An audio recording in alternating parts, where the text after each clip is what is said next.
This is just a quick video to show you what to expect from Coding Games 1 and Coding Games 2. For Coding Games 1, we'll start with code and eventually get into stuff that looks like this.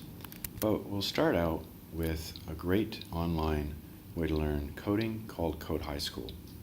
I'll just run that really quickly to show you it in a visual way. Gets you to understand what's going on line by line with your coding. And then we'll get into primarily IntelliJ. And this is a video that I primarily wanted to introduce IntelliJ with. So let's see, I'll just comment out so that the computer ignores all of this and do a couple of the very first things that you'll be doing with IntelliJ. And the very first thing you do with, you're not sour, the very first thing you do with all programming languages by tradition is print out hello world. And so there it is. So instead of seeing thicknesses about pizzas, we're going to see, when it's finished compiling, hello world. So we could go on and we could make an int to be a certain value, and another int to be another value, and then make a third int to be the two of them combined, added together. So now if we do our sout, we system.out.println, we print our z, we should see 237, along with hello world, which is still there.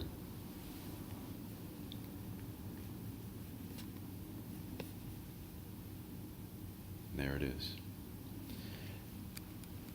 Along with IntelliJ, we'll also use NetBeans. IntelliJ and NetBeans are two of the premier professional environments for coding, but I just find NetBeans to be a lot better working with these sorts of things, buttons and labels and what else, checkboxes, things like that. So between Code High School and IntelliJ and NetBeans in that first semester, you'll get a really good handle of how to program. That first semester you will get a little bit of an introduction to Animate, a little bit of an introduction to Unity, and a little bit of an introduction to Maya, where we make the 3D models for Unity. But they're primarily reserved for second semester when you really do know the basics of coding. So moving on to semester 2 then, Coding Games 2 will be primarily, I would imagine at this point, looking forward, be Unity. There's enough in Unity to keep us quite occupied for the full semester, because you've got to learn the environment here. You've got to learn the different kinds of things you can work with, the different assets. I'm just running the game right now. This is the same one that I showed to the 9th graders when I came by to talk to them about these two courses. And one of the things that I will clarify, which was a question that came up a couple of times, is that no, we don't have enough time to make all these assets. I mean, we could if we had enough time and talent, but the assets, the models and so on come with a tutorial, and you just, quote unquote, you just do all of the work in Unity to make them work the way that the game is supposed to, along with the coding.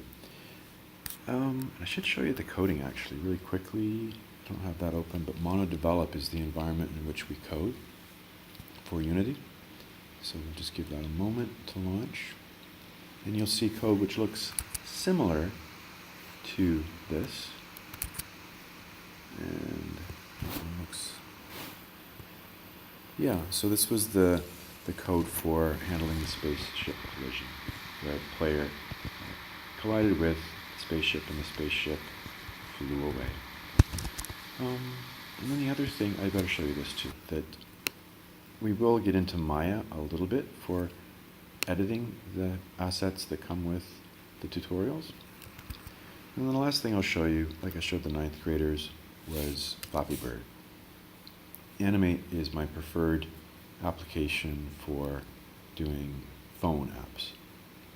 I prefer Unity, and I think you'll prefer Unity for consoles and PCs, but for a variety of reasons we can get into second semester next year. Animate still really is an excellent application, there's your Flappy Bird, for programming. I'll show you some code there too, for programming games. So that's it. Coding Games 1 and Coding Games 2.